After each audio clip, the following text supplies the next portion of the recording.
भगवान बने गरीब के दोस्त। यह एक प्रेरणादायक कहानी है जो दिखाती है कि श्री कृष्ण भगवान हर रूप में मदद कर सकते हैं और जब एक गरीब व्यक्ति को सहायता की सबसे ज्यादा जरूरत होती है तो भगवान उसे निराश नहीं करते। ये कहानी इस बात पर आधारित है कि जब हम सच्चे दिल से प्रार्थना करते हैं और संघर्ष के समय में धैर्य रखते हैं तो मदद किसी न किसी रूप में आती है।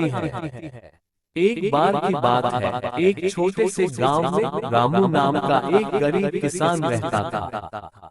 उसके पास थोड़ी सी जमीन थी, लेकिन उस पर उगाई गई फसल से उसका परिवार मुश्किल से अपना पेट भर पाता था। वह ईमानदार और मेहनती था, परंतु उसके पास न तो धन था और न ही साधन। उसकी हालत दिन प्रतिदिन खराब होती जा रही थी। एक बार गांव में भयंकर सूखा पड़ा और रामू की फसलें पूरी तरह से बर्बाद हो गईं।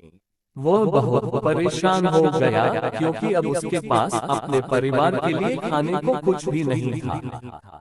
उसने हर जगह मदद के लिए गुहार लगाई, लेकिन कोई भी उसकी सहायता करने को तैयार नहीं था। रामू ने हिम्मत नहीं हारी और ईश्वर से प्रार्थना करने लगा, हे भगवान, मेरी मदद करो, मेरे परिवार को भूख से बचा लो। रामू की सच्ची प्रार्थना ने भगवान को प्रभावित किया। एक दिन जब वह अपने खेत में बैठा हुआ सोच रहा था कि अब आगे क्या करेगा, तभी एक अजनबी उसके पास आया। वह साधारण कपड़े पहने हुए था, लेकिन उसकी आंखों में करुणा थी। अजनबी ने रामू से पूछा, तुम इतने दुखी क्यों हो भाई? रामू ने अपनी सारी समस्याएं उस अजनबी को बता दी। अजनबी ने मुस्कुराते हुए कहा, तुम्हारी मदद हो सकती है। मैं तुम्हें कुछ पैसे उधार देता हूँ, जिससे तुम फिर से खेती कर सको और अपने परिवार का पेट भर सको। रामू ने विनम्रता से कहा, लेकिन मैं तुम्हारे पैसे कैसे वापस कर पाऊंगा? मेरे पास कुछ भी नहीं है। अजनबी ने कहा, तुम चिंता मत करो, जब तुम सक्षम हो जाओगे तब लौटा देना। फिर उसने रामू को एक बड़ी थैली दी और चला गया। रामू ने उस पैसे से अच्छे बीज खरीदे, अपनी जमीन में मेहनत से फसल उगाई और कुछ ही समय में उसकी फसलें भरपूर हो गईं।